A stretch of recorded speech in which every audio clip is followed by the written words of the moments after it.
Welcome, everyone. It's so good to have you all here. I'm really excited. I get excited when I see everybody, even though I know it's just a video, but I feel like you're as close to me as we can get right now.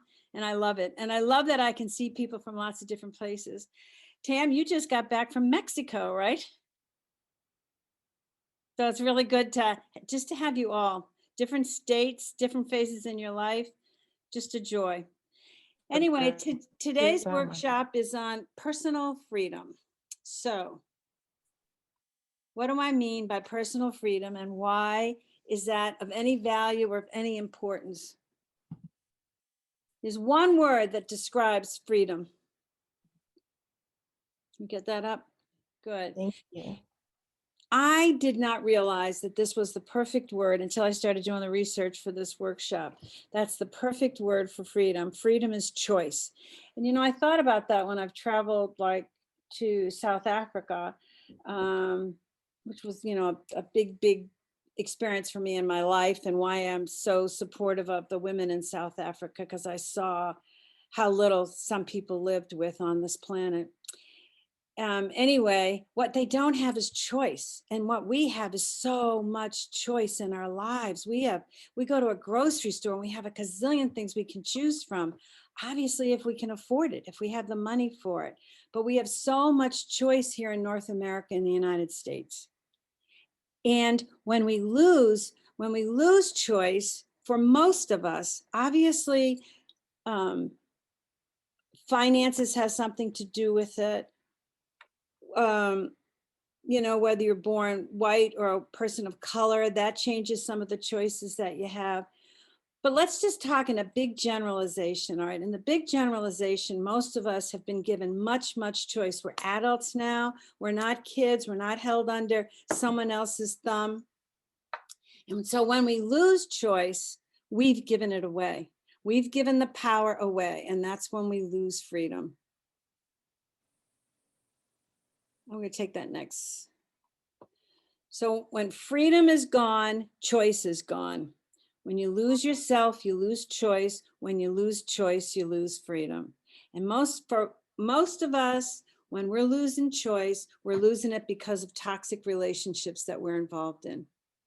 You know, a toxic relationship is harmful, unpleasant, in a pervasive or insidious way. It doesn't even have to be really loud. It doesn't have to be very demonstrative, but there's a web that keeps us from finding our voice. There's a web that keeps us from letting our truth be known. It can be our children, it can be our lovers, it can be our spouses, it can be our bosses, it can be our family, it can be our in-laws. Toxic relationships, they take away your choice. Healthy relationship is when you feel enhanced, enlivened, you feel good after you've spent some time with somebody or you've been in an interaction with somebody. A toxic relationship, this is the way to measure it. Okay, a toxic relationship is when you feel diminished, you've lost yourself, you're angry at yourself, you feel less than. So our first writing exercise that I want you to take a look at, and I guess I didn't say this initially, was that I want you each to have some unlined paper with you. And if you need to go get that, go. I can wait a minute. But so you can use computer paper. I always suggest these journals. Yeah, well, it's not a journal. What it is a sketch pad that you can get at Walmart or whatever. It's got, you know, it's got the spiral binding. And the reason this is important is because you're going to use this a lot. And it's going, it falls apart if you get the kind that are glued down the side. But if all you have is unlined computer paper, that's fine. You can punch some holes in it and make a notebook out of it. So the first thing I want you to do, if we got that up on the big screen, the writing exercise here. I want you to think, and I want you to, when you do this writing, I want you to do it as spontaneously as you can. All right. What's the first relationship that comes to mind for you when you think toxic relationship? So toxic means you lose your voice, you lose your power. You either get filled with anger or you freeze. but you're reacting rather than responding. So what's the first name that you would write down for a toxic relationship? It could be one or two people, but don't do any more than two, because I'm going to use this throughout the workshop. All right. And always remember that whatever we do in this workshop is just a beginning, which is why I'd really love you to get the journal. It's just a beginning, because you can go back to any of these exercises and you can do more writing and you can do it more in depth. So you're thinking of a spouse, an employer, a friend, siblings, just an example, just whoever comes to mind. Now, I want you to think of a situation with this person. What happened? How did you respond? Use any example with this person. Okay, if you need to use the two people and you want to write two examples, go for it. But I want you to be really specific with yourself. None of this you have to share with anyone else. So look at the relationship and ask yourself, what happened? Did I freeze? Did I get pissed? What happened? How did I lose my choice or my voice?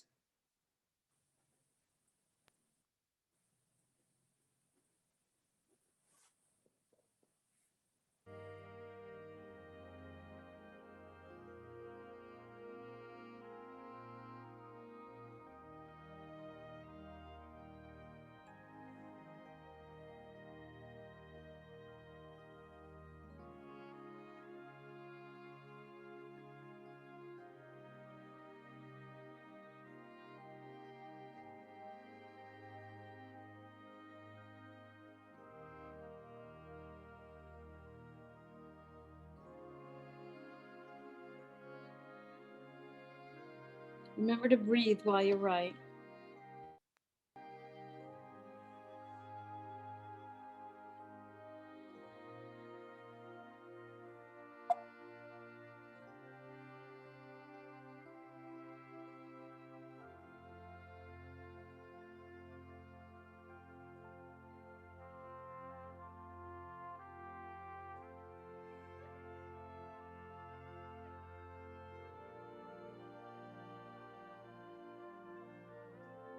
So how do you behave? What was your behavior? What was your reaction?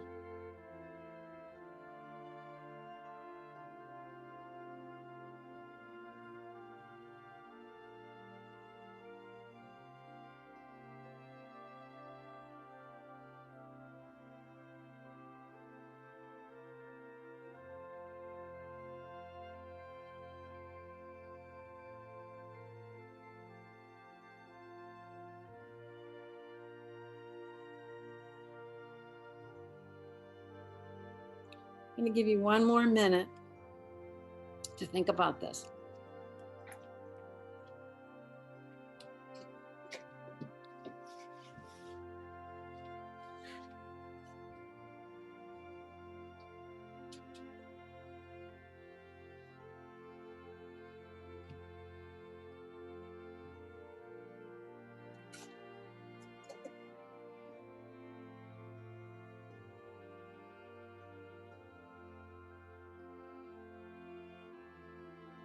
And just remember, you're not going to be able to finish the writing, the exercise. You're not going to ever be able to finish during these 2 hours, because it's just too much. You really basically end up with an hour and a half.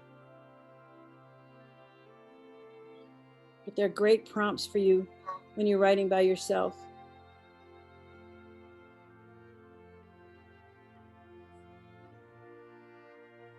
All right. So we're going to wind that one down. Good. So tell me if anybody's willing to share a little bit about what came up for them. What kind of a relationship? Is anybody willing to share? And you don't have to if you don't want to. Tammy? You need to unmute yourself. Yeah, with my husband, he tends to appropriate kind of my every move. word and action, or many of them.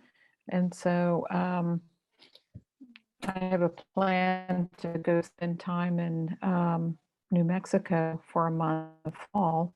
And I know that I've been very careful not to say much about it. My family, everybody knows I'm taking this trip alone and spending time there.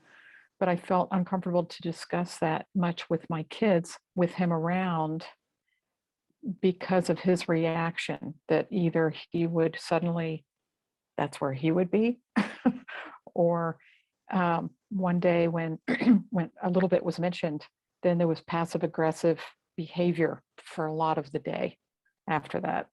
So you feel like you get So- punished. Right. Okay. And when you say that's where he would be, you mean he would just follow you out there and Yeah, like he's already talking now about, well, being in Tahoe, and it's like, maybe not. So it's so you feel like you need to just keep it. You can't be open. You have to be guarded and kind of close, because you can't share freely and kind of be excited about this thing that you because want it's just for you. You don't want to share it. right. Yeah. Right. And Okay. I especially can't turn out my kids were Okay, we're losing you. Your internet is can't be- poor. So if you would turn off your video, we Okay. could probably hear you better. Okay. But I hear you say that So my husband is not going to allow me to have this to myself, and I really want it. right. So the way you get Right. diminished is that you don't talk about it and you kind of hide out from it. Right. It becomes more secretive. Right. It's kind of it's a to shut down part of yourself, Mhm. and a joy that you could receive from discussing it with your kids, who some are going to be out there by chance, and saying, "Oh my gosh, we're going to have so much fun. I can't believe you're going to be there too." And I've been unable to say any of that. So it's just all, it's like having an elephant in the living room. Everybody knows it's there and happening, but nobody's going to talk about it. Okay. All right. Thank you. And it looks like you want to share, Lori? Yeah, the first person that came to my mind was my sister, who I have this broken relationship with now, but there's no way to fix it because she has turned like in 360-degree around, and she's now a religious fanatic is the best way to put it, and a Trump fanatic, and she just completely like went off the beam somewhere. I don't know what happened, but it's a good thing for her because before that she's been just mentally problems all her life. And so she's finally found, people that she can be with. She's never had anybody in her life. But now she's got, this church she goes to. Anyway, the problem She's is found her tribe. exactly. And now, the issue is that she thinks I'm going to go to hell. And so she spends all of our time together, trying to convince me. And so I don't spend time. I don't see her. I've blocked her out of my life. I've blocked her out totally. And, she sends me emails about she's worried about me. I'm going to go to hell and, blah, blah, blah. And I feel like I have no choice but other than to just ignore her. I don't know. I feel like she's irrational. She thinks she's been, targeted, and she has chips in her brain. It goes way beyond, and there's no, it's completely irrational. So, she's mentally ill, and I don't know what to, I can't deal with it. Anyway. So when you can't deal with it, how does that make you feel? It makes me feel guilty, really guilty. Very guilty. Okay, and the guilt says that you've broken a rule. Okay. Well, my father on his deathbed said to me, promise me you'll take care of Hillary, because, she's always been this sad sack of a person. And So I feel like I, promised my father. And I mean, it's very Okay, so guiltless. write that down. I promised my father on his deathbed to take care of my sister, and she's one of my toxic relationships. Can you write that down? I can, yes. I mean, I don't want to take up too much time. Just No, that's perfect. It's yeah. perfect. Okay. All right. I will. Anybody else want to share? Anybody else relate? Okay, Kathleen.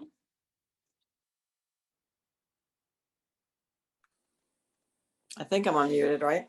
Yes, you are. Okay, great.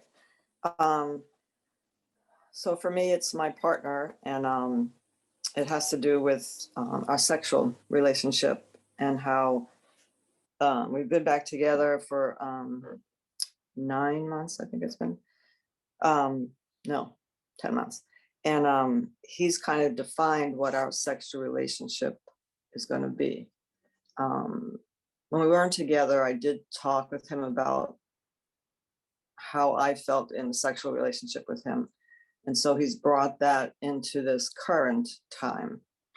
And he feels talking about it makes it worse, makes it more heightened and more anxiety. And what do? I try to communicate, I want to communicate about it. And he didn't want to. So what do? Nothing. Are you a freezer? Are you somebody who freezes down or gets real diminished? Not in this case, not in the beginning, but I don't freeze. Well, I guess it's freezing. I don't know. I give up. Okay. When we're not communicating about it and the person doesn't want to, my sister does this too. I give up because I don't know where to go next. I don't know the next step. Okay.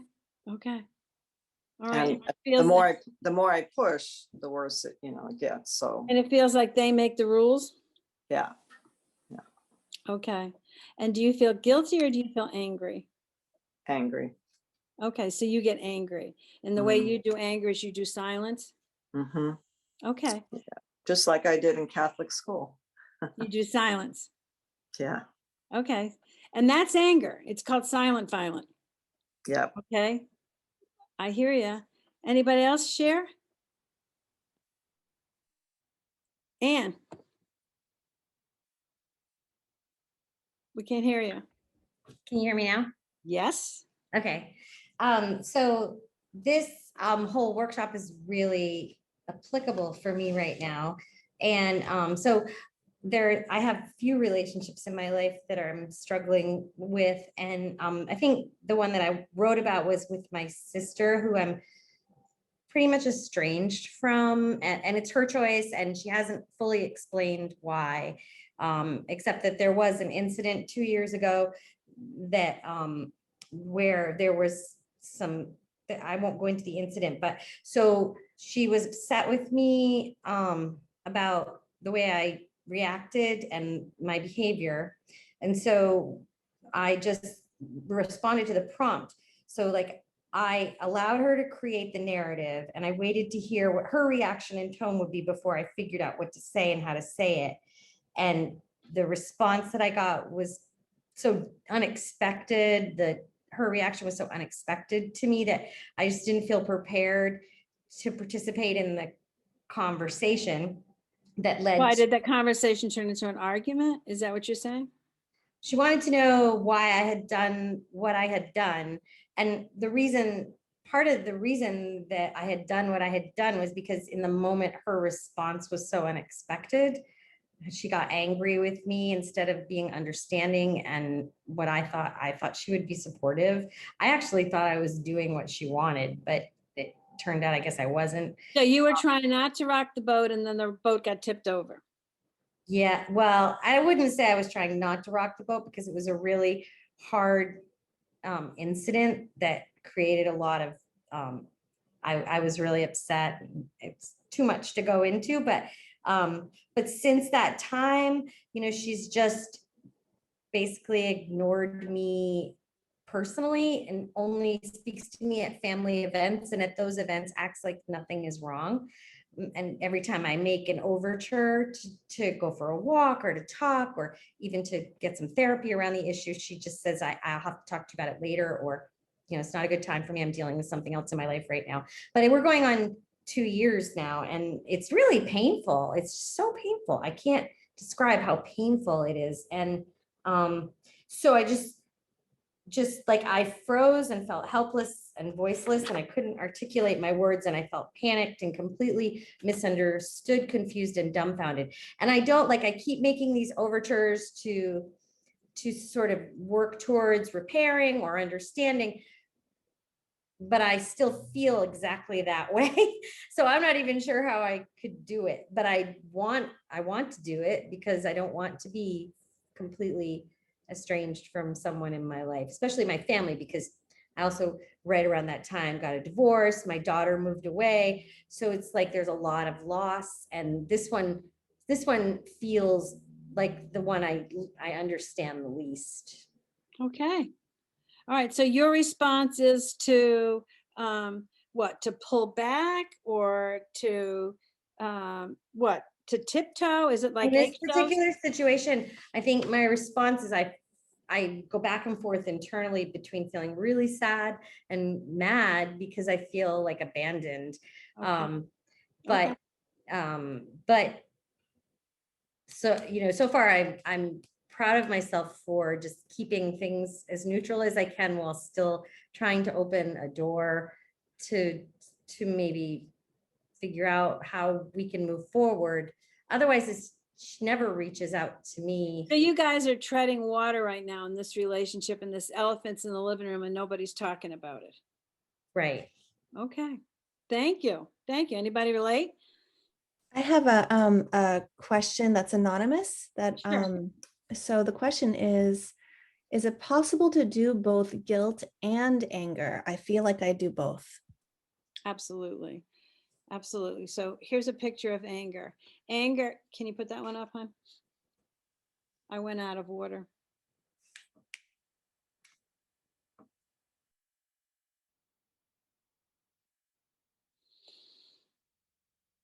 I can't hear you, Uma. Oh, it's a triangle, correct? Yeah. Can you see it? Yep. Okay. So anger is always, always on top of fear or sadness and hurt. Okay. Anger does not come by itself. Anger comes connected. And so the guilt, the guilt says you've broken a rule. So you have to look at like what that rule is, but that, the guilt fills you with either fear that the rule that you've broken is like you're a bad girl or a bad boy for doing it. That's what's underneath that guilt, or that's what's mixed into that guilt, is the fear that somehow you've done something very wrong. The sadness and hurt is that feeling of like, I've got a loss going on here and I didn't want this to happen. This wasn't what I expected. That's what Anne was talking about. She was kind of surprised. So there's a hurt and a sadness in that. And then the anger is about how the hell, come on, I'm trying to fix this. None of our feelings come all by themselves. They always come mixed, but anger is definitely always loaded with either fear or sadness and hurt. Does that make sense, guys? I show this all the time, but if we hang out in the fear and the sadness and the hurt, which can be the collapse, we end up in depression. If we hang out in the anger and we don't do the fear, the sadness, and the hurt, we end up with resentment, bitterness. And we can go back and forth between the two, but they have to be finished. We have to own both in order for us to move on. And these things and these relationships with people that we love or care about, or we have to be involved with, those are very tangled. Those are very knotty. There's a net that goes out around those. And we're like kind of caught in this net, trying to be in the world with these people and not lose ourselves. The hardest thing we do in any relationship, no matter who it is, whether it's an employer, a lover, a child, a parent, a spouse, the hardest thing we do in any relationship is show up for the relationship without losing ourselves. It's a constant balance. Like, Am I compromising? Am I helping? Am I being fair? Am I being used? Am I going overboard? Have I got a wall up? Am I being selfish? It's like it's a constant kind of balance that we're always trying to find. And, you know, I mean, that's definitely a hard part about being in this world. I want to, Uma, Sharon has a question. okay, you sure, can. Sharon. I don't really know how to say this, but my daughter and I, the relationship is what you just said about the anger, sadness, hurt, and Mhm. fear. And I can't be myself with her because if I ask one question, like in texting, that's the only way she'll communicate, then, she'll say so many questions and that would be the end of that, that kind of thing. Mhm. And if I'm speaking or saying something, oh, you're always talking heavy stuff. You're always so deep. I don't like that or whatever, anything. And I feel kind of guilty because I feel like either I can't remember, but my a lot from my past, but it's like, let's see, I'm losing my trend of thought. That's okay. It's Take like a deep breath. either I wasn't there for her most of the time when she was growing up, or was it that she pushed me away whenever I can't remember that. And that's the first time that even came up when you said something, it brought that up for me. And it's really sad because she's going through something now, a divorce after 20 some years, and my granddaughter. And I feel I can't think of my words, but You feel so powerless over it that you I can't. feel so yeah, because I have to try real hard, as Al-Anon says, leave her alone. But my goodness, I know, because my granddaughter texts me at 3 o'clock in the morning. I'm up all night. I don't sleep. It doesn't matter to me. But she probably didn't even know what time it was. So I know she's not sleeping, and she's young. Um, and I did text something to my daughter about it. I didn't want to tell her because I don't want my granddaughter to think I'm. Anyway, she needs help, and her father won't let her get the help. There's just so much to this, and Okay, it's so so so this conversation is pushing buttons for you, and you can frustrating. relate to a lot of it, right? Yeah, it's very frustrating. And so what happens to you? Do you get sad? Do you get angry? Do you hide out? What do you do? Well, I'm trying. Hiding out isn't my thing, but I'm trying to give her space, and it's hard. I Okay. go days, and then if I go more than a couple days, she'll text me and say, "Are you okay, Mom?" I mean, I can't. I don't know what. It's crazy. Well, the answer to that question is no, I'm worried about you. And and it's Yeah, simple. It doesn't have to be anything more than that, but I hear you. and yet I don't want her to think she's got more of a burden trying to make me feel better when she's going through that. So there's that there too. Okay, taking responsibility. All right. Yeah. Thank you, Sharon. Thank you for sharing. Anyone else want to share before I move on a little bit? No? Are you relating to this stuff, guys? So I'm seeing a lot of heads nod, right? But you can hear how we all get lost. We all get lost. So Uma, I want to move to that dysfunctional side. Here we go. The characteristics of a dysfunctional family. So one of the things that we get from whatever family we grew up in, all right? Most of you are speaking English to me right now, and you're speaking English because that's the language you learned in your family of origin. You don't even remember how you learned it, but that's the language you learned in your family of origin. Whatever that family was, whether it was, adopted, foster, your biological step, whatever, we learn our language from the families we were raised in.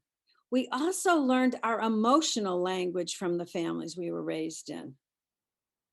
That's the emotional language we grew up with.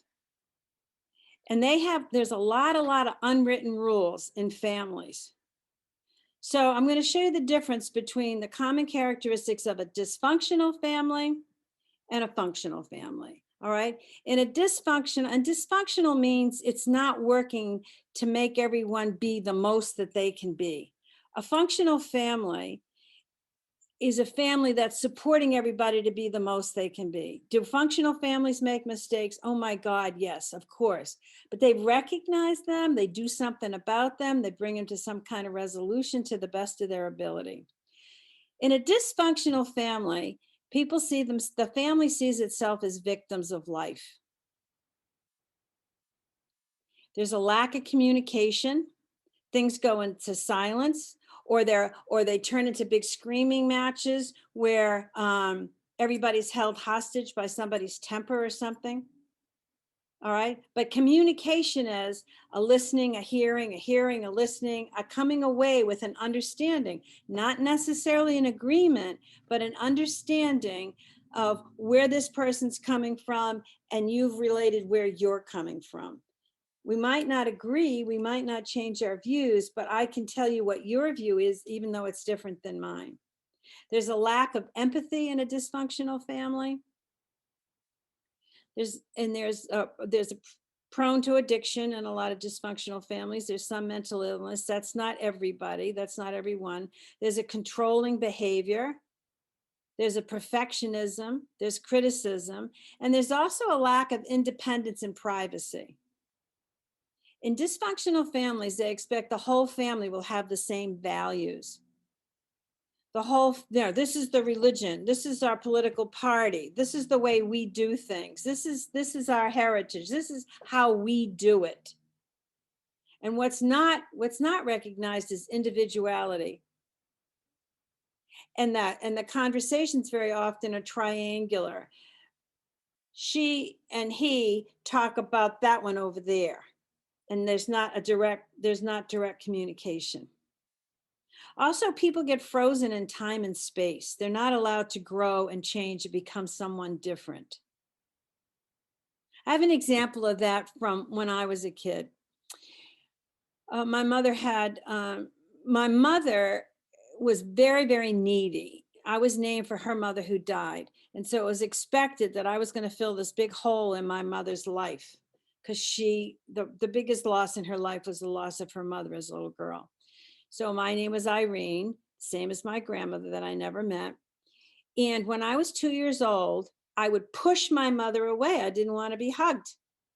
That's a very 2-year-old thing to do, to push away, to want space, to want independence. So the story from that point on was Irene's not very demonstrative. Irene is not a snuggler. Irene doesn't cuddle. That's not how I knew myself, but that's what I believed myself to be for a long, long, long, long time. I really saw myself as somebody very distant and very cold. And it was because I just couldn't be for her in that moment, but it was about her needs, not my needs as a kid. And we've all had experiences like that. So let me put up the. We have a question about this slide from the chat. What about a tendency towards judgment as a characteristic here? Of the dysfunctional family? Mhm. Sure, that's the whole criticism thing and the perfectionism thing. And it's all built on somebody's got a picture of how this family's supposed to look. And usually a mom or a dad or the grandparents, this is the way we do it. This is the way we Smiths do it. So it's like there's this big bubble, and it's like how many legs and how many arms and how many heads, but it's all one big bubble. We're this one glob. And if you're not following the glob, you're doing it wrong.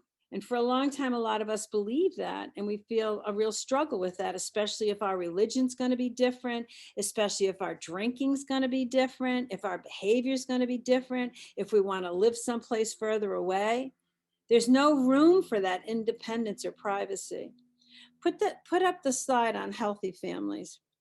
And just remember, dysfunctional and healthy means in a functional family, in a functional relationship, people are enhanced by the relationship.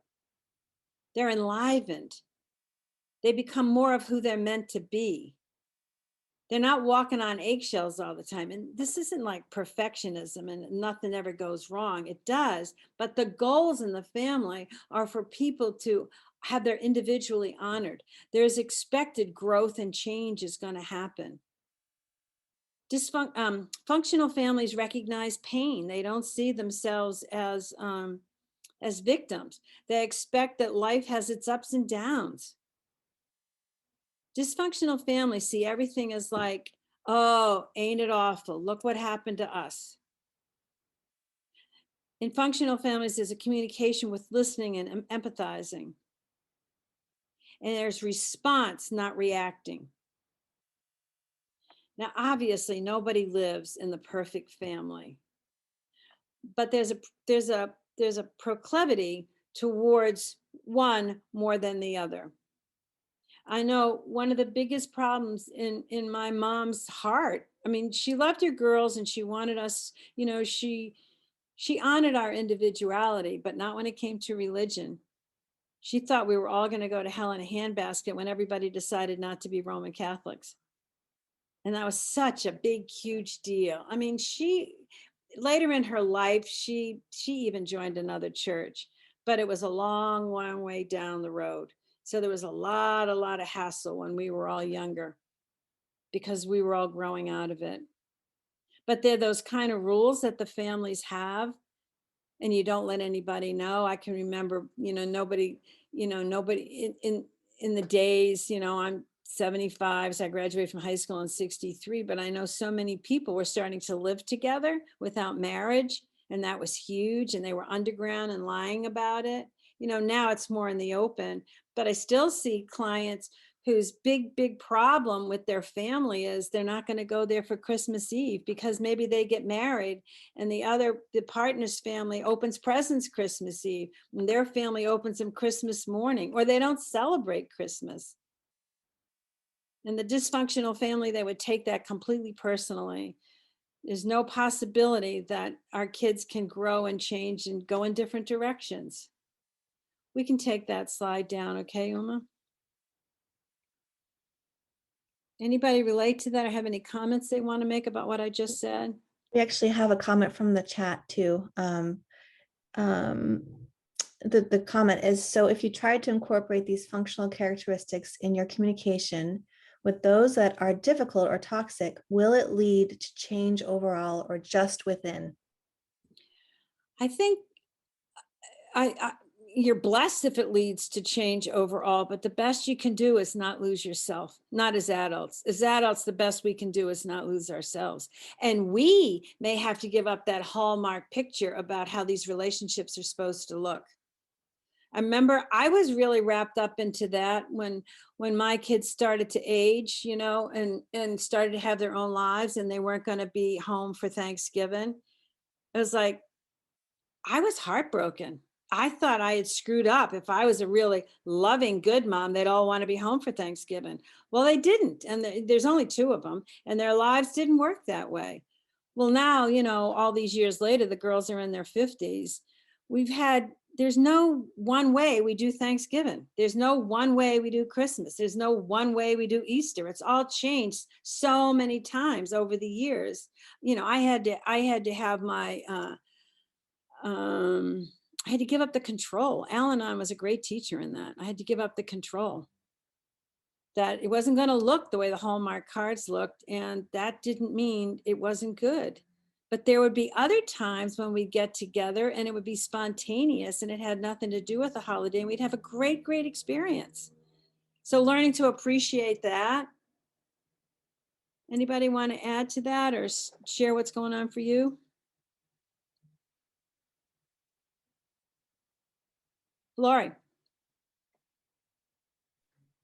I just wanted to make a comment that the dysfunctional family list side is how I grew up completely, totally dysfunction up the yin yang.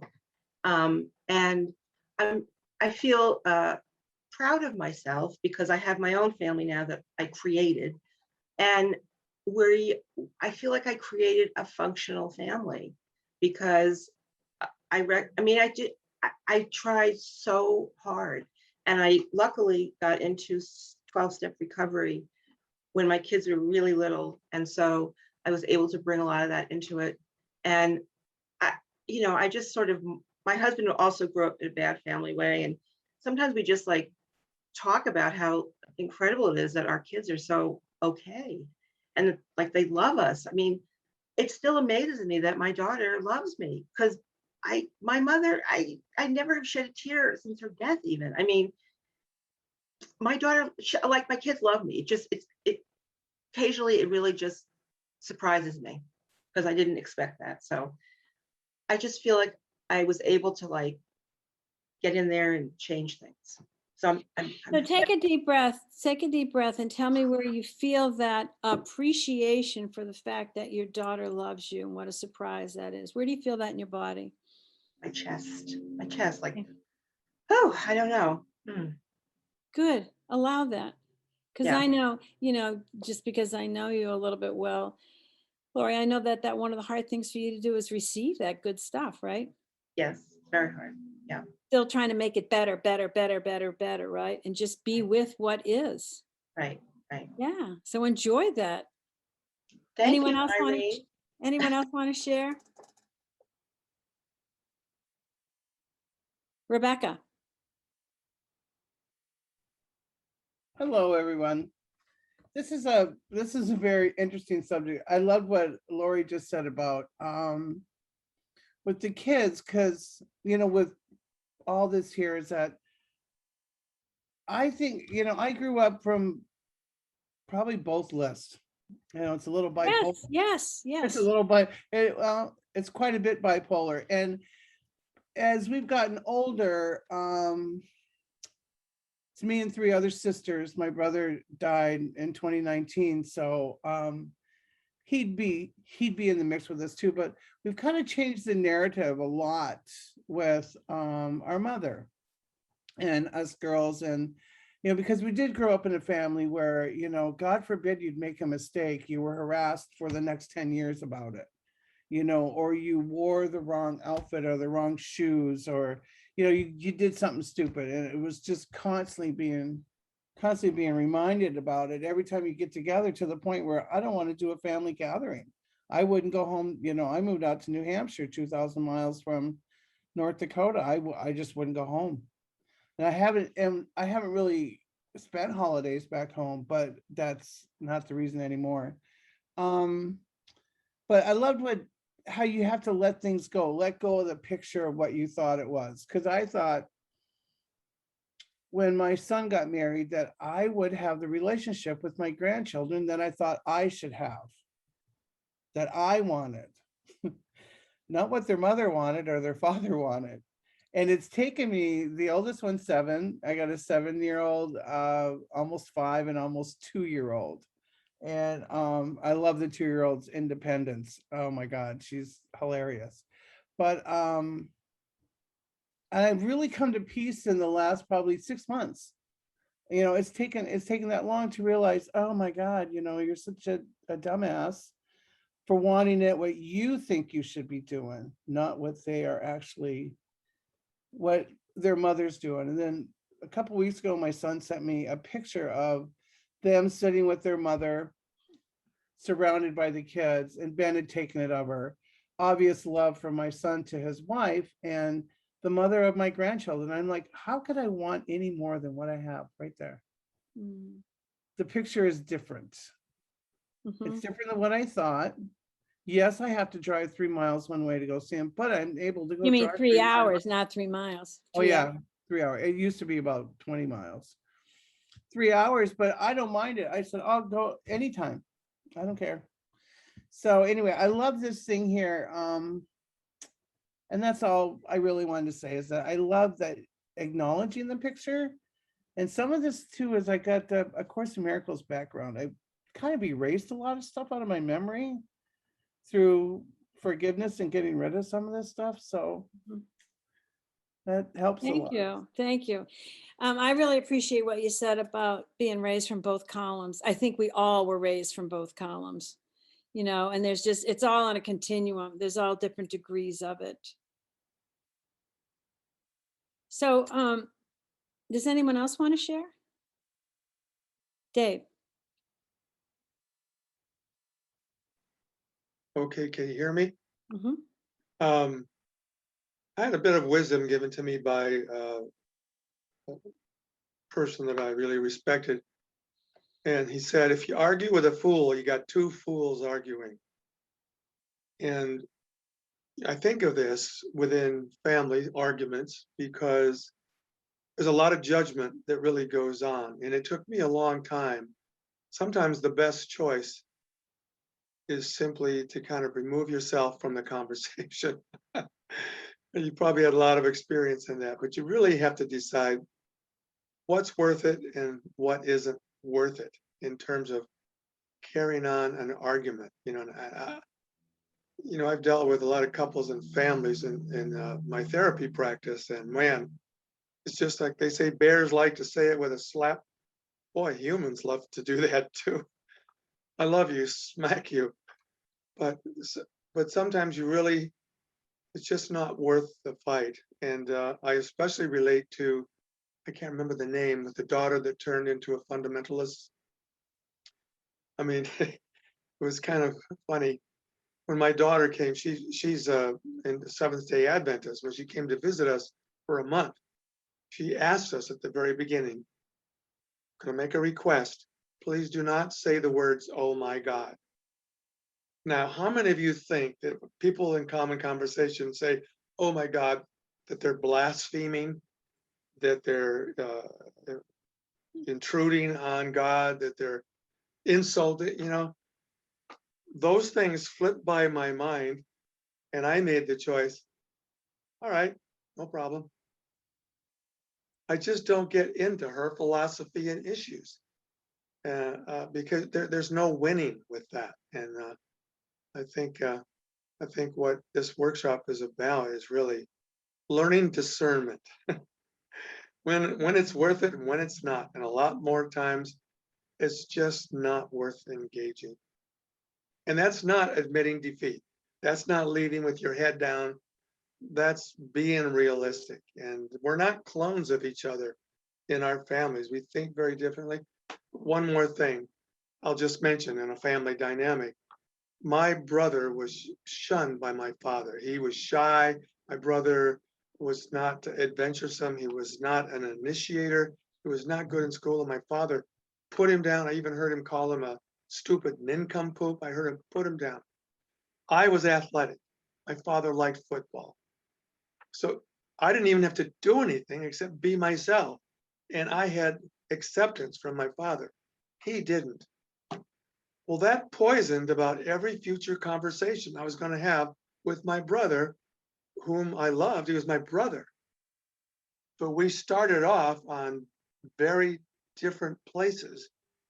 And it really required a lot of me, especially now getting older. I have a lot of empathy and understanding for what he had to go through, which was nothing like what I had to go through.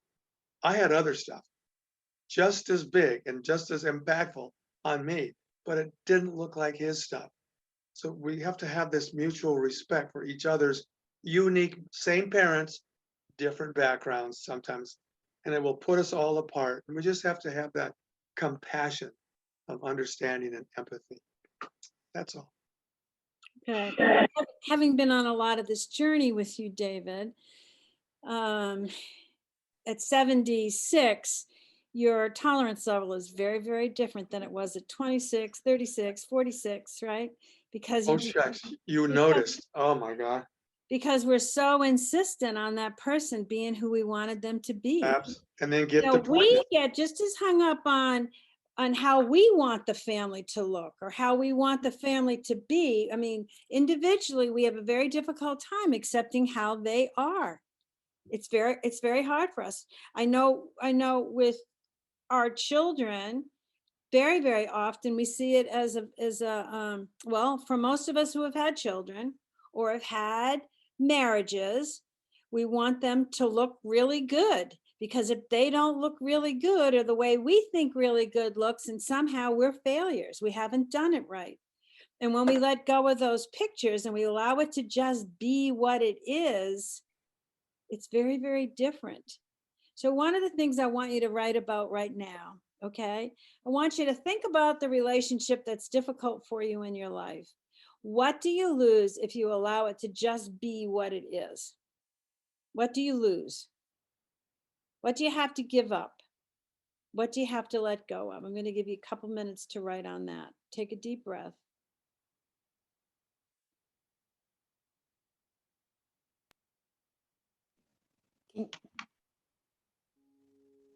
Could you just repeat that one more time, Irene? Thank you. Sure, absolutely. What do you lose if you allow whatever is going on in a toxic relationship you have right now, if you just let it be? You just pull out. What will you lose?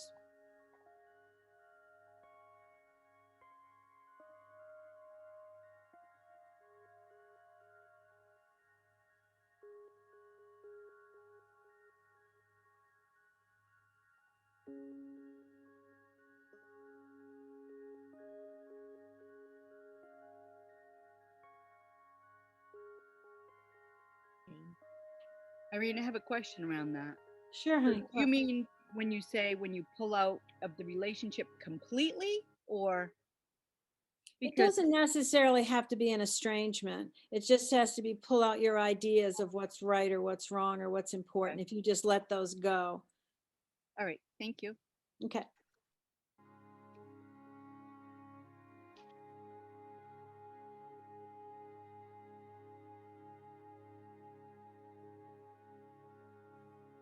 So Irene, Yes. what you're asking then is if we just decide to have a relationship with this person, letting everything just be the way it is, what would we lose? Yes. That's a great way to say it. Yeah. Got it.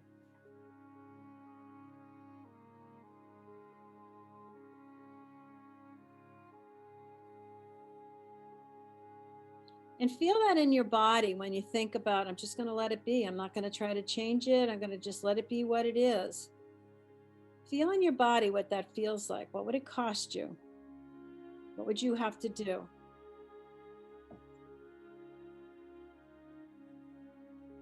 And go anywhere the writing wants to go, even if it doesn't feel like it's answering Irene's question, okay?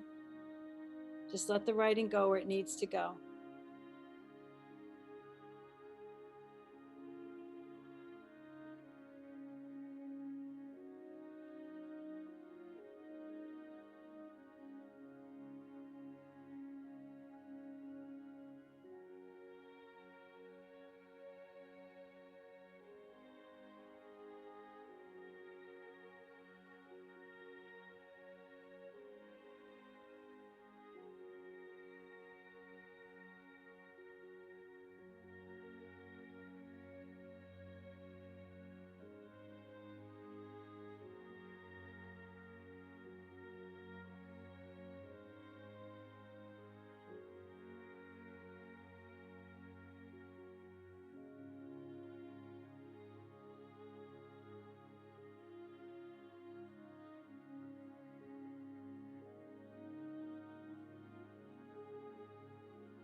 I'm going to give you one more minute.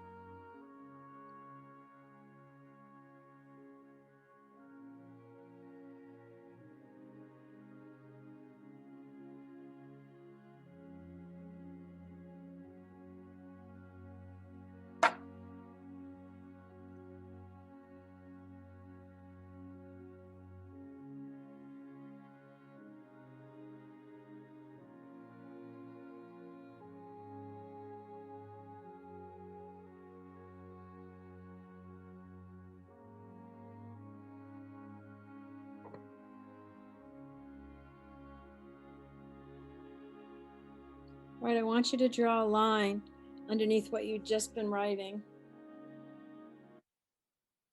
So when you think about kind of letting go of making this relationship be what you want it to be, or changing it, or waking them up, or giving them more information, when you think about just letting go, what comes up for you around, or just even talking to them about it, like pushing in there, what comes up for you around guilt? Any guilt come up for you? Like you're not being responsible enough, you're not being loving enough, you're not being caring enough. Does fear come up for you around doing it? Does it feel selfish?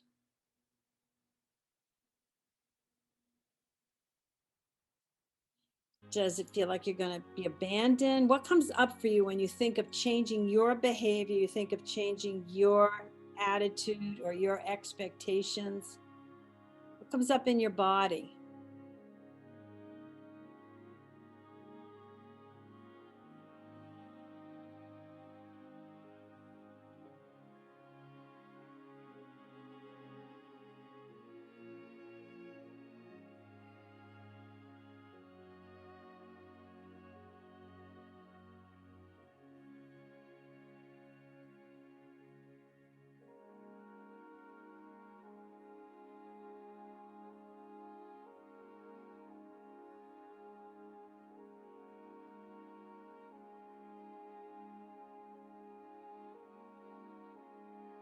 And do any of these feelings, any of this narrative, any of what you've been writing about this relationship that's difficult for you, remind you of anything from your childhood?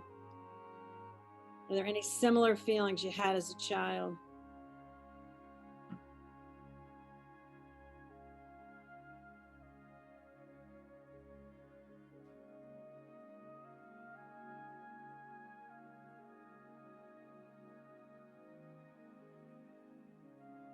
Breathe in.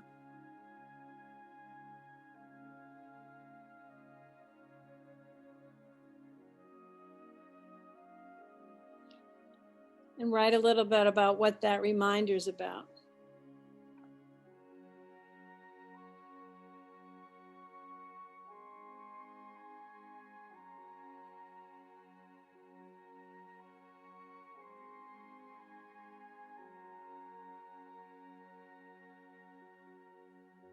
Notice what's going on in your body when you remember this experience as a child.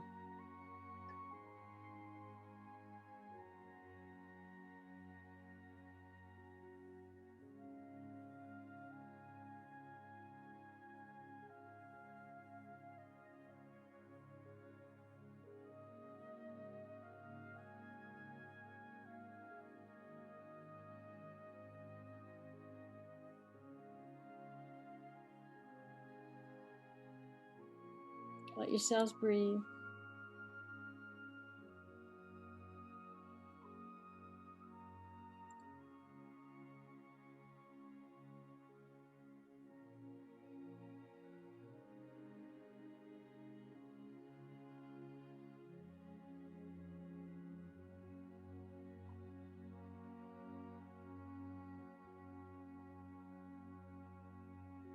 All right.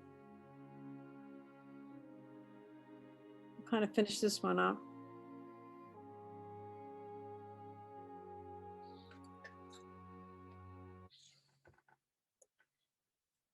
Okay, take a deep breath.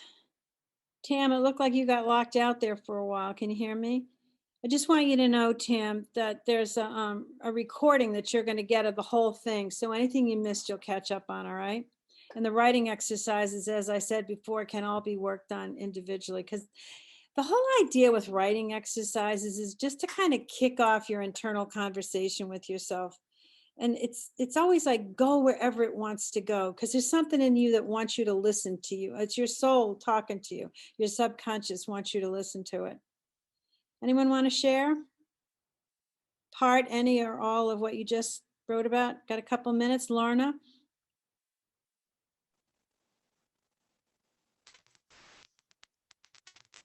Got me on this one. Take your video, take your your- time take your video off, hun, because your connection's really bad. There. relationship. Take your video off because Is that better? Is no, that your better? video, your audio is really bad. Okay, I'll pass. Lorna, if you want to put your question or share in the chat, I can read it out as well. Okay. You can hear us, right? While you put it in the chat, I'm gonna let someone else share and then I'll come back, okay? Uma, someone else want to share? Looks like Kathy? Sharon wants to share. Kathleen? And also Sharon. So I picked the second person that I have a bit of a toxic relationship with, was my older daughter. And this last visit, I asked her, I wanted to talk about our relationship. And what came out of it was that she told me that she's different than I am, that I need to accept who she is, that,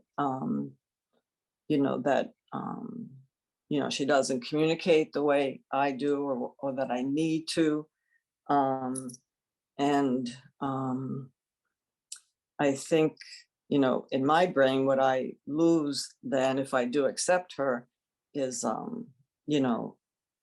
the mother-daughter thing that I want, the closeness, the bond, you know, feeling loved by her, because we don't have what I feel is an intimate relationship.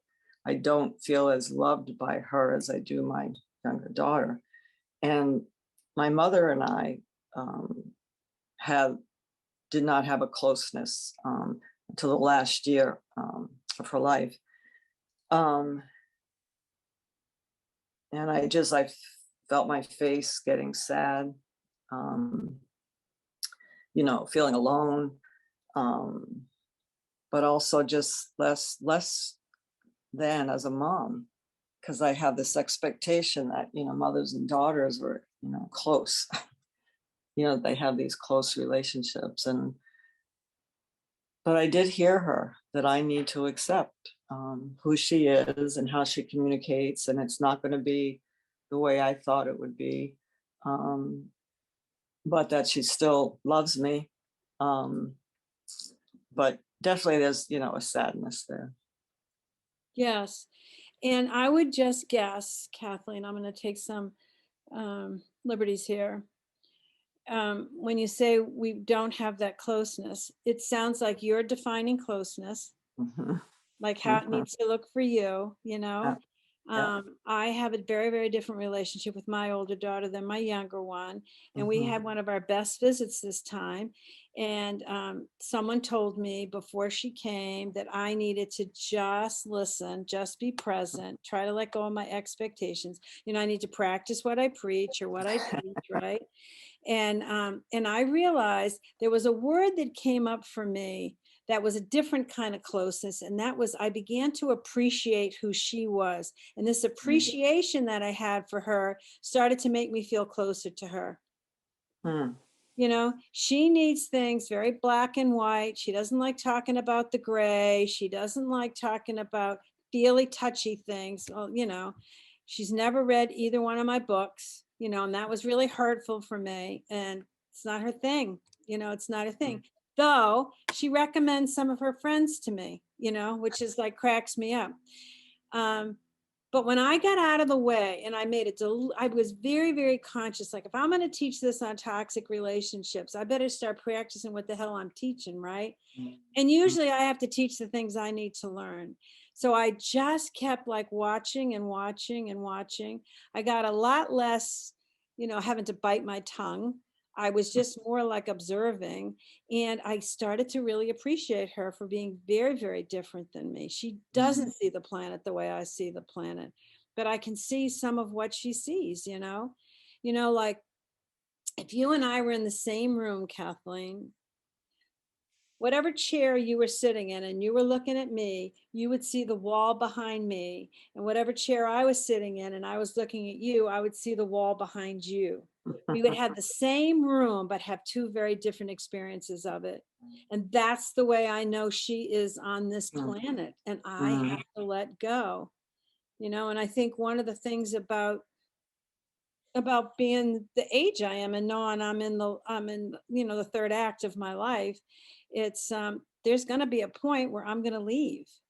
And I think I always had this like sense, like I had to get everything right with everybody before I left, like I got to get their laundry done before I go, or the room needs to be cleaned before I go. I mean, just using that metaphorically, but there's this, like, it's not finished. It's not finished.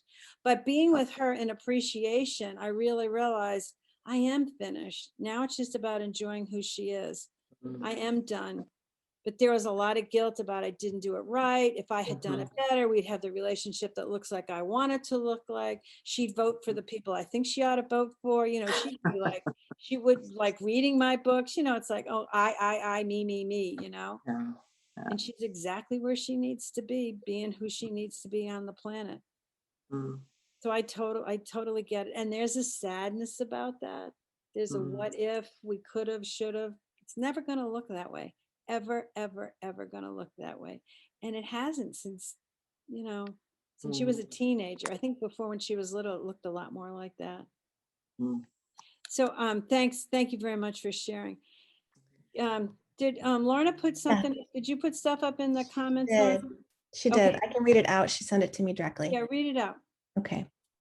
So she's writing about her sick sister. So she's feeling guilt for not accepting her mental, physical illnesses, or her sister's illnesses, her control over the relationship. I walked away a long time ago. She is my mother all over again. I feel guilty for feeling nothing. I feel guilty for a lack of compassion. I feel safe with the disconnect. Family makes me feel guilty. I want to be safe, and safe is when I'm completely distanced. Okay, so what to do about the guilt, huh? So guilt says I made a rule. There's a rule. Now I'm going to guess what the rule is, Lorna. The rule is sisters should get along, daughters should love their mothers, the family should look a certain way, and that's not safe for you. So you completely lose yourself when you're around them. I mean, I know you long enough to know that's what goes on. The guilt has to be, when you look at the writing, ask yourself, okay, who made the rule that sisters are supposed to get along? Who made the rule that girls should love their mothers? And do you still want that rule? For a lot of us, that rule was made by our churches, the culture, whatever. And it's not yours anymore. Do you feel enlivened when you're living with that rule? Or do you feel enlivened when you're keeping yourself safe and keeping yourself distance? Toxic relationships can also be, there was a rule in my life that when you get married, you got married for life. And my first husband was physically abusive.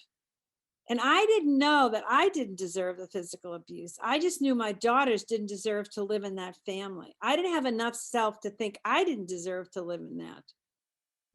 It wasn't until years later I looked at it and I went, I didn't deserve to be there. But there was always this guilt. Like if I hadn't gotten divorced, maybe the girls would have never had any problems. They wouldn't have had any issues. Things would have been very different. I'm a screw up. It takes a long, long time for us, not necessarily a long time, but it takes a lot of work for us to forgive ourselves for those rules we laid on ourselves and we thought we were supposed to live with. Next month's workshop is on self-compassion, which is all about showing up for self and putting self in the equation. Keeping yourself safe by keeping yourself distanced, Lorna, is an absolute sign of health. When you feel safe, and that doesn't feel angry or revengeful or resentful, it just feels like I'm at peace when I'm away from them, then you know you're standing in health. And is it sad? Yeah, it's sad. It would be nice to to feel bad about your mom, or to be nice to like miss your sister, but you don't. You feel safe when you're away from them. Kat, you wanted to share? Also, Sharon had her hand up too. Okay. Kat? Hi. Do you want, Sharon was at first though. Do you want to pick Sharon first? It's all right. Sharon's had a turn to Sharon. I'll get to Sharon. We've got plenty All of time right. left. Go ahead, honey. Well, it's so much, so much since I raised my hand. I don't even know what I was going to say now, but what was the question? What do you give up? What do you lose? If you just take the relationship as it is. I think, well, first I want to say I totally relate with Lorna, and, you know, I've had to do that with my brother, and it is sad. It's sad, but you know what? It's been almost 2 years, and you know, the only time it really is hard is when I come up to the holidays, because I have very little immediate family left, and they're the ones I spent the holidays with, and that's gone, and it feels really lonely. Um, but not walking on eggshells, not being afraid of the next explosion, tiptoeing through the minefield is the absence of that is just, oh my God, my stomach is in knots like 4 less times a year, you know? I'm also thinking of my friend who has been super helpful to me here in the area, who used to live with me. And I don't know if she's getting more depressed or if I'm just getting more aware, but it feels very difficult. And she's the person I can count on to pick me up from the airport. She's the person who'll drive me into Boston for my eye doctor's appointment. You know, I can't drive myself back from that. And I don't really know anybody else who would do that. She's the person that helped me move. I mean, she's always there for me in a pinch. So the price of that is that she wants to be my only friend. And so I can't mention anything I do with other friends. Can I live with that? Yeah, I have, you know, that's not a big price. It's more seems like more she's ranting about how shitty the world is. And that's a complete different view from me. And I can't talk her out of it. Can't cheer her up or help her see the bright side of life. And so I have to ask, like, all right, what is the glue that holds this friendship together? We have dogs. We like to watch certain shows together. We like to go to the beach. And we fix things together. We fix, you know, hang a cabinet or whatever. So can I live with that and sort of, I don't know, I guess I would have to limit my exposure more, because it drags me down. It's hard.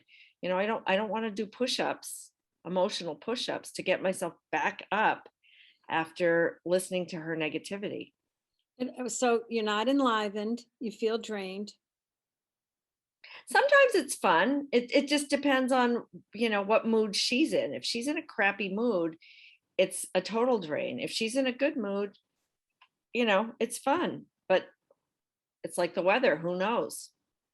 Well, so here's what I heard you say. She's the only person that will pick me up at the airport. She's the only person I can count on. So what I'm hearing is you need to open up your world, girlfriend. Maybe she's the only person you feel safe that you can guarantee she's going to do that. And maybe you need to start opening up your world to ask other people, to bring other people into your world for that, because you're feeling held hostage by that. Do I get it? Yeah. The thing is, I know a lot of people. I have friends, but this one doesn't drive, and that one works, you know, full time. She wouldn't be able to take me at 11 a.m. And, you know, I don't know. I guess the candidates have to be revealed, because going amongst the pool of people I know, There isn't anybody. So then you just maybe start looking around. Who do you do stuff for, you know? The world is full of a lot of people, and you are incredibly gregarious and fun, and I'm sure that there could be other people brought into your world. But I'm just saying you're paying a price of being held hostage. And I'm moving away from that because I Mhm. do agree. I do agree. Mhm. I just don't know how to do all or nothing either. So right now I haven't like spent any time with her for 2 weeks. And yeah, the world's opened up. Guess what? I got a sailing invitation yesterday, you know, it's like, and so I hate the vacuum. You know, I know the universe abhors a vacuum, but that vacuum is just, it's hard to believe it's not an abyss. You know what I mean? Mhm. It takes Okay. patience. I have to be patient and trust. And that's a lot of, you know, that's like asking me to do pull-ups or something. Okay, hon. Love you. Anyone Love else you. want to share? Who did I miss? Sharon had something. Sharon wanted to share, Go and then ahead, Sharon. Anne put up her hand as well. Oh, Ann did? And S. Okay. Mhm. Go ahead, Sharon. That's all right. I'll let Ann go. We could discuss this another time.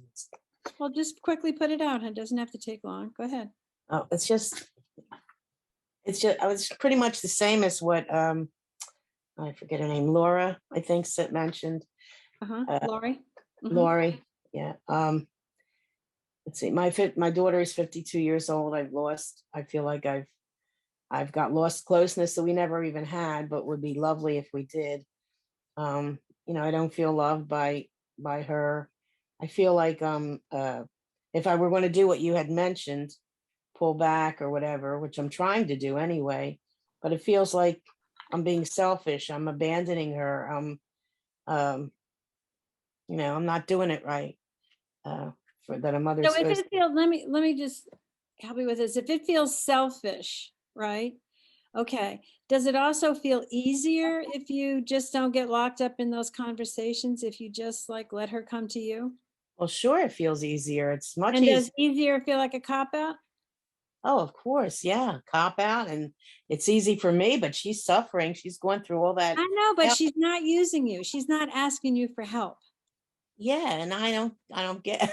I know, but see, after working on myself all these years, it's like But when you were a kid, did you want to have a mother that you could ask for help? I didn't have, my mother wasn't available. She was emotionally unavailable. She was Right. an So the little girl in you wanted a mother who could help her. yeah, who would be there for me. So now you're the mother and you're more than willing to be helpful. So the little girl inside of you is like horrified that your daughter's not taking advantage of this.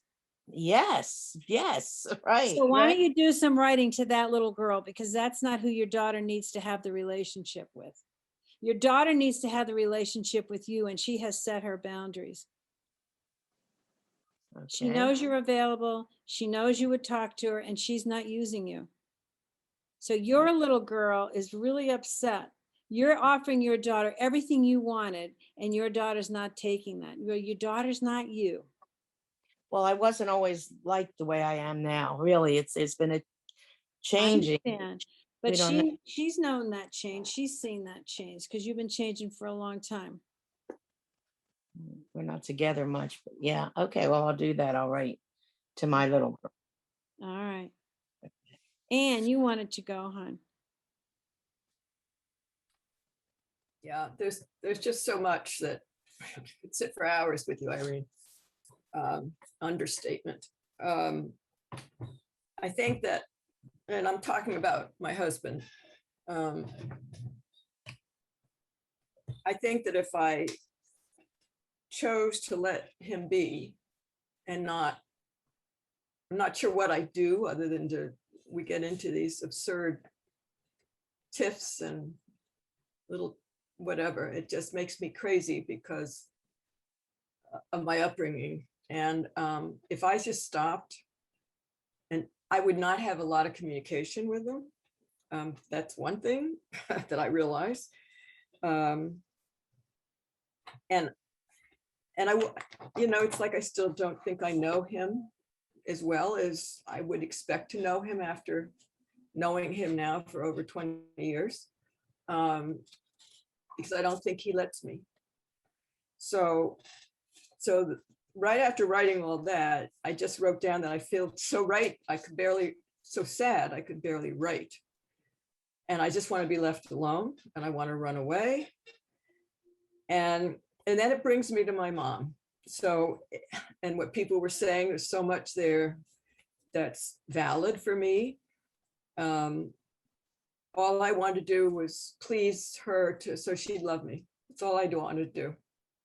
And that and then you would feel connected to her. Yeah, and my sister did the same, but the opposite way. I was the good little girl. My sister was the bad little girl. And my brother, being the baby, was always perfect. So, and a boy, of course. Not that it was pushed in our faces at all. I love my brother. I mean, we three of us have been we're very close, always there to support each other. But I don't think my mom was there. And even when she was getting ill and really old and then passing, she was angry. There was no love. There was no, this was great and it was so much fun and I was so happy you were my kids, or, you know, once there was a word here or there maybe, but most of it was anger at what was going on or what she experienced, or I have no idea. And so she was really involved in that characteristic of a dysfunctional family, like being a victim of life. She was, and a real narcissist. I mean, a real narcissist. And the bottom line, like the last thing I wrote was, when you asked about what are you feeling, your body, and I said my body is just in distress. I could hardly take a breath. And that's the last thing I wrote.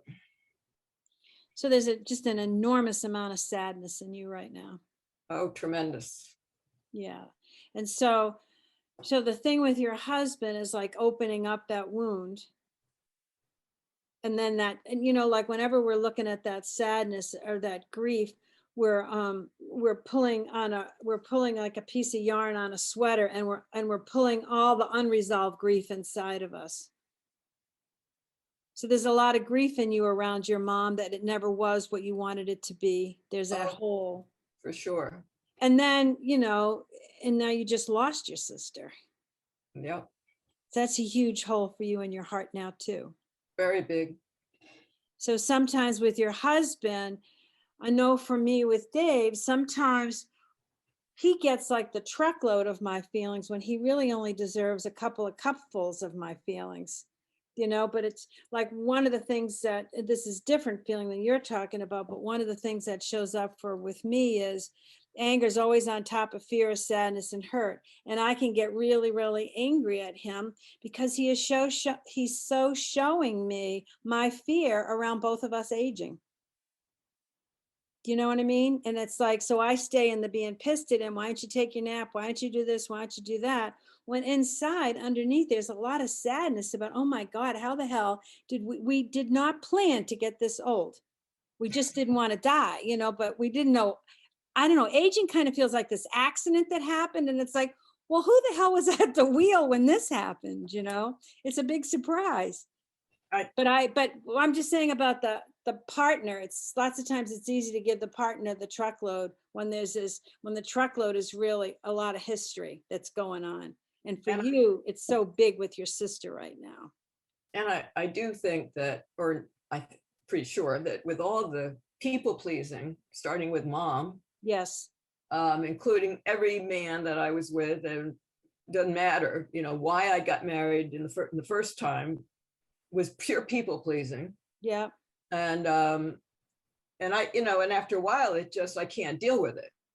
I mean, you know, it's like, you know, the stake is being driven in too deep. So I just give up. So you become hopeless? I'm hopeless, but I also feel, and obviously part of this is my fault, is that I don't think anybody ever really knows who I am. Because I'm giving them what I think they want, And so they don't look back at me and say, well, what do you mean? Oh, that's a wonderful statement. That's very insightful. When we're people pleasing, people don't get who we are because we never gave it to them. Oh my God, that's going to go on my next book. I'll give I you credit. try, but I try, thank you. I try, but then they don't want to hear it. I feel they don't want to hear it because now I'm asking them to do something for me. And how hard is it for you to ask somebody to do something for you? It's a lot, very difficult. Yes, Very because you're the lady who does backflips for everybody on the flipping planet, including all the homeless. Right. I know you, Ann. Yeah. Yes. And that's a new muscle that has to be used in order for you to like really, really have self. And I'm afraid that I'm hurting them because it's going to come out of the blue. Like you're just going to be too much for them. Yeah. Yeah. Oh, anybody else relate to that? Any heads nodding? Yeah. Yes. Yes. All right. Does anybody else have anything they'd like to share? Since I've poked it all. Don't you think I'm kind of like this like person who takes the emotional stick and just keeps poking you? Did you feel that? Did you feel that? Did you feel that? Oh my God. And I wonder why my daughter doesn't want to read my damn books. She's escaped. Who wanted to speak? I saw a hand go up. And B. Ann? And B. Yeah.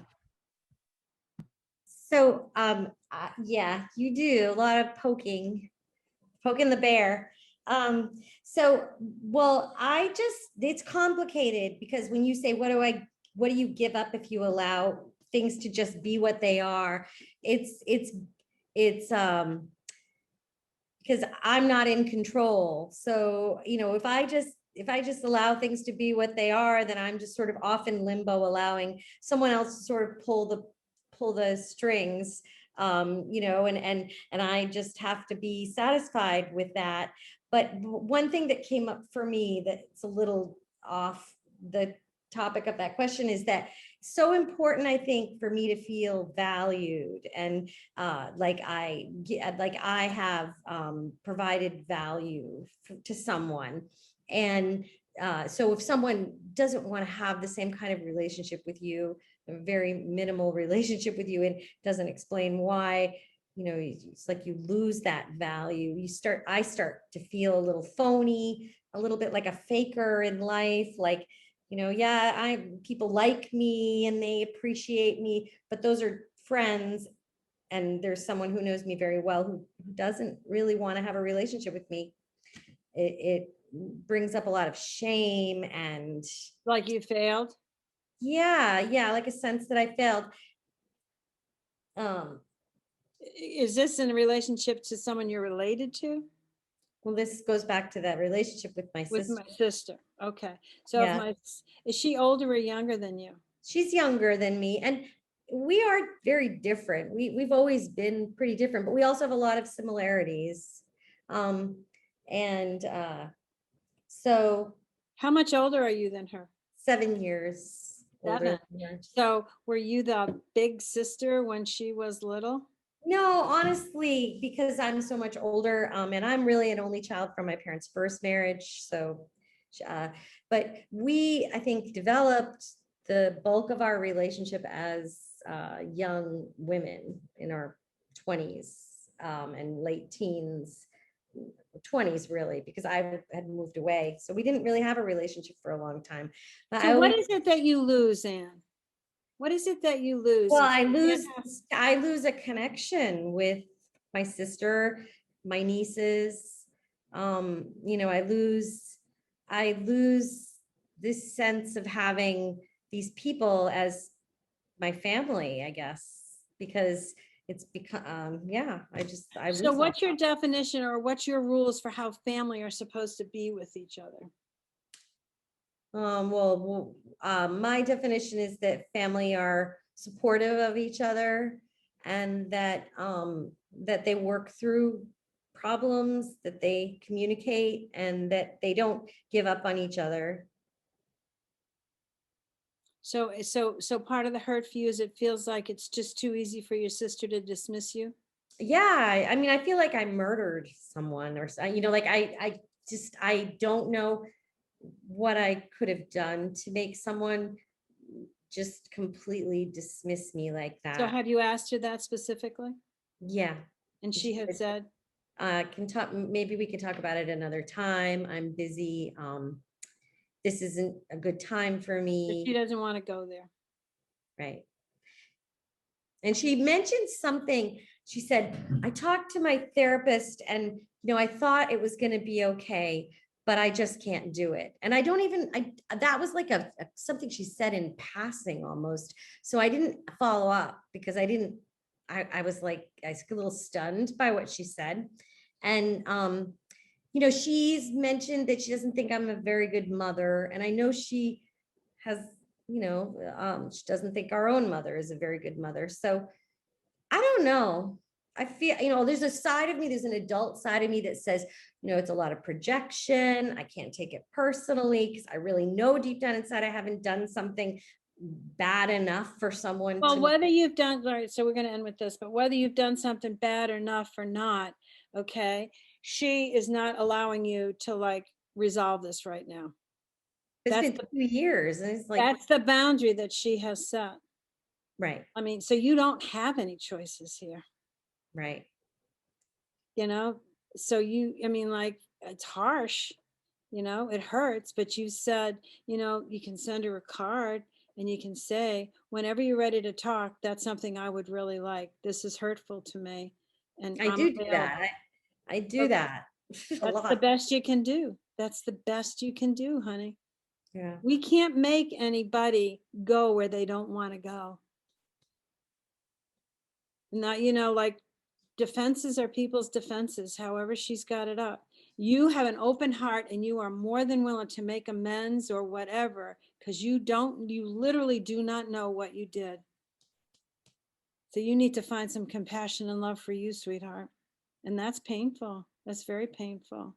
Let yourself breathe. And also take a look in your journal about what is this pushing for you? What is this pushing for you? Because this is pushing a lot of buttons. Someone else wanted to speak. There's actually an anonymous question from the Yes, chat. Sure. Tell me. Him. So if I allow things to be as they are, what if that feels unacceptable in some way? How does this relate to choice and freedom? How does this relate to choice and freedom? The choice you have is you either stay in it and diminish yourself, or you put the wall up for the relationship and you get out of it, whatever it is. I mean, we have a choice to stay in the relationship, but if we're going to stay in it, we need to accept it for how it is. I mean, what is, and you either have to accept, or you're going to keep banging your head against the wall with the person because they're not being who you want them to be or behaving the way you want them to behave. Or you have to pull out. Just see what your soul says about that. See what your intuition says about that. Anonymous, okay? See what your intuition says about that. All right. Lori. I can't hear you. Lori. I just wanted to comment on what Anne was saying just now, that about somebody who's not willing to resolve something that's happened. And I've had a couple of good friends in my life who have, after long friendships, have kind of X'd me out. It was very, very, very painful and hurtful.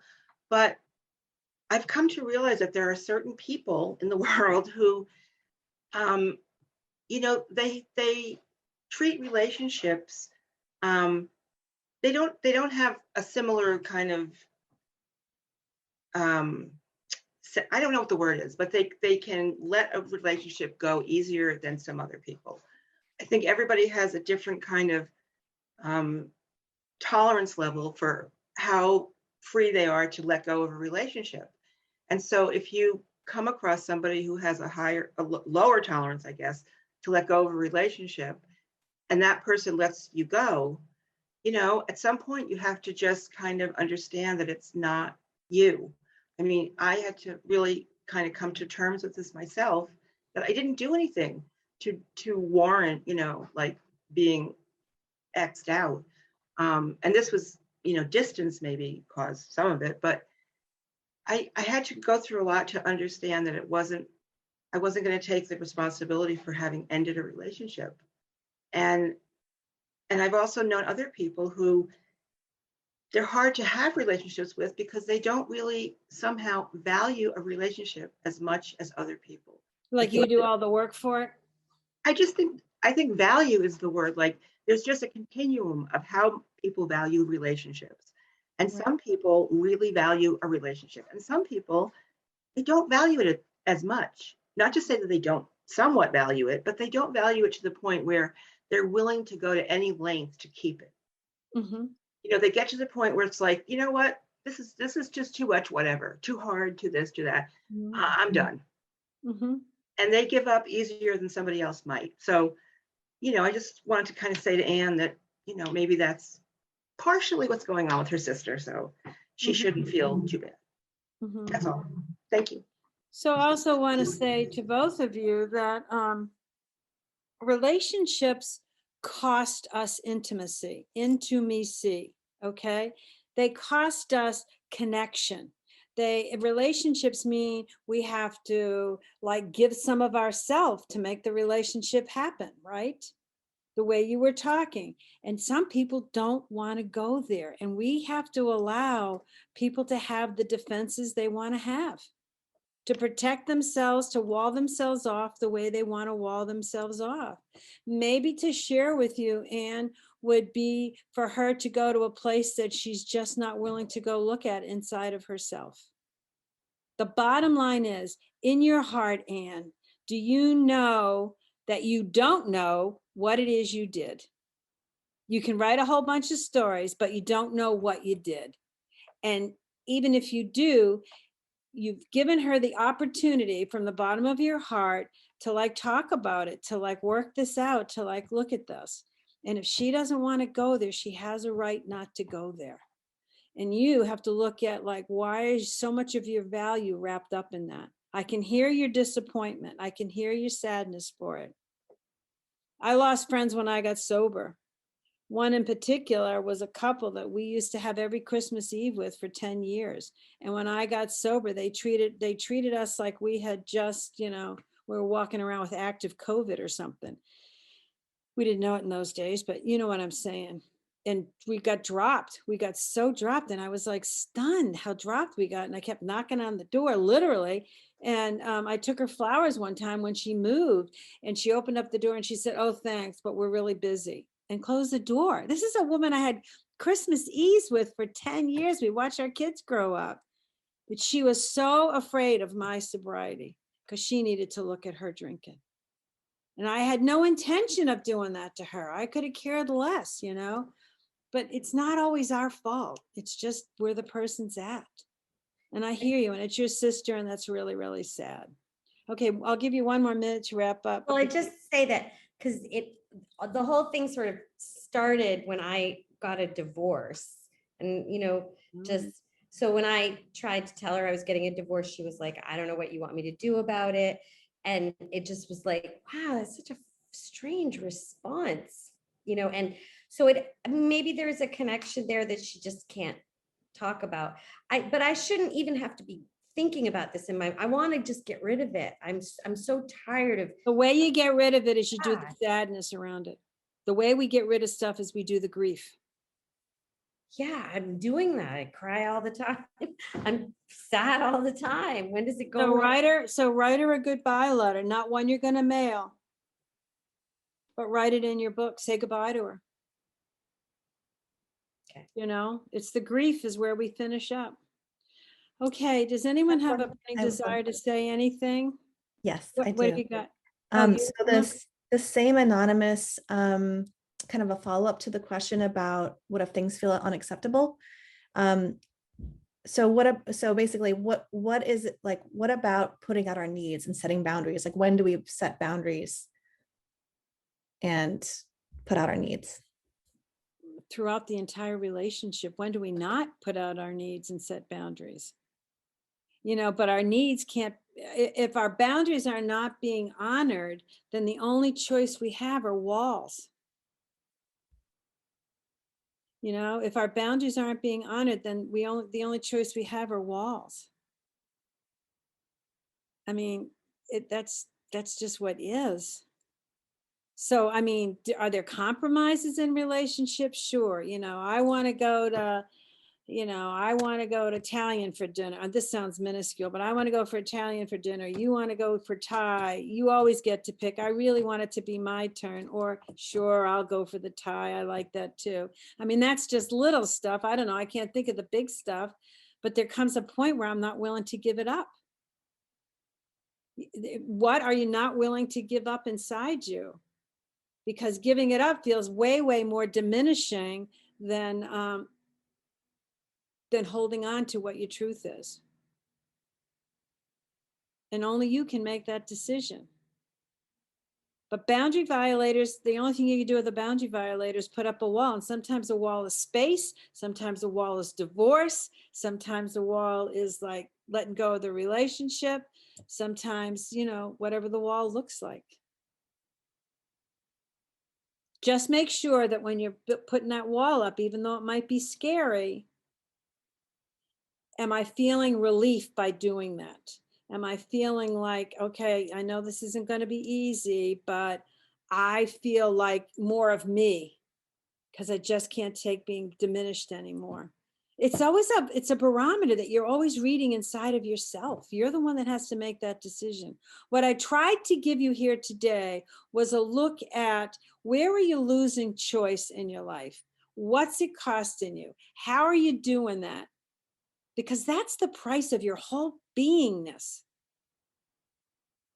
It's just the price of your whole beingness. One of the reasons that I wanted a better relationship with my daughter is she's the mother of my only grandchild.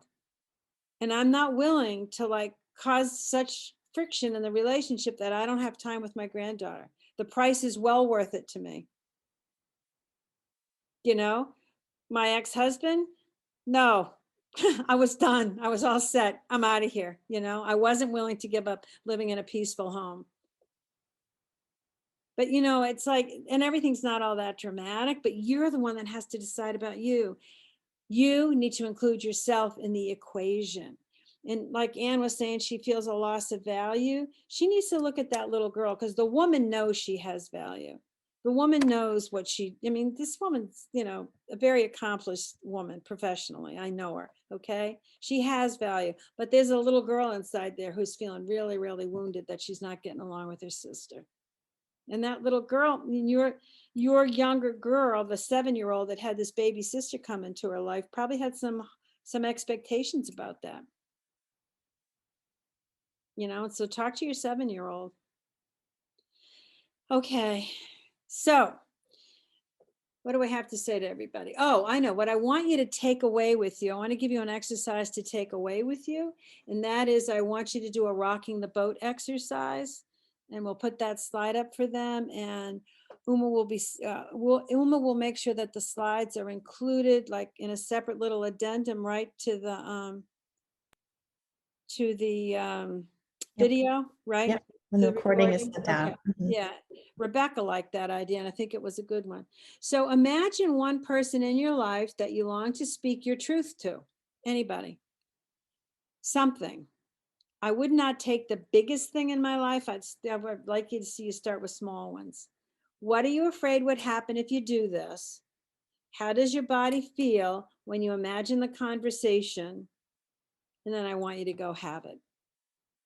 When you're ready, pick something small. Don't pick, you know, like the big, huge thing, but start practicing the uncomfortable because that's where growth is. Growth happens at the edge, you know, at the edge of our comfort level. And our comfort level is always the familiar. But you can tell from your gut, you can tell from your soul, from your heart, whether this is working for you. Hanging out in the familiar is working for you, or it's time for a change. And probably it's a time for most of you for changing something, or you wouldn't be signing on to the Pajamas and Coffee workshops. So next month, when are we doing the next one? Uma, help me here. You got me a slide. All right. The next online workshop will be September the 26th. And it's going to be on pajamas, coffee, and self-compassion.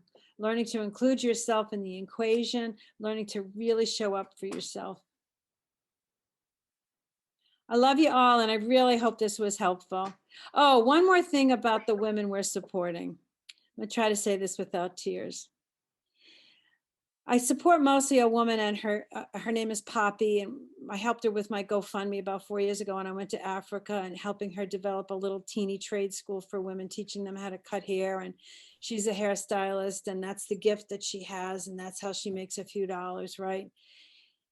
Anyway, right now in the settlement, it's really, really bad there because of the variant. They don't have any vaccines. Nobody can have any work. There are a lot of people dying. And there are little girls that are in that picture that I show on the flyer. I show the picture of me sitting in a crowd of little girls, and we did a Christmas celebration and stuff. I was there in November. There are girls right now who are selling their bodies for peanut butter sandwiches, little angels. So I just want you to know how valuable your gifts are. They are feeding these little girls, trying to keep them safe. Poppy is trying so hard to take in as many kids as she can, but it's just like you saw the crowd when we had free hot dogs and a little Christmas box to give out. So put these kids in your prayers, and thank you so much for your donations. And we'll see you next time, okay? Take care all. Bye.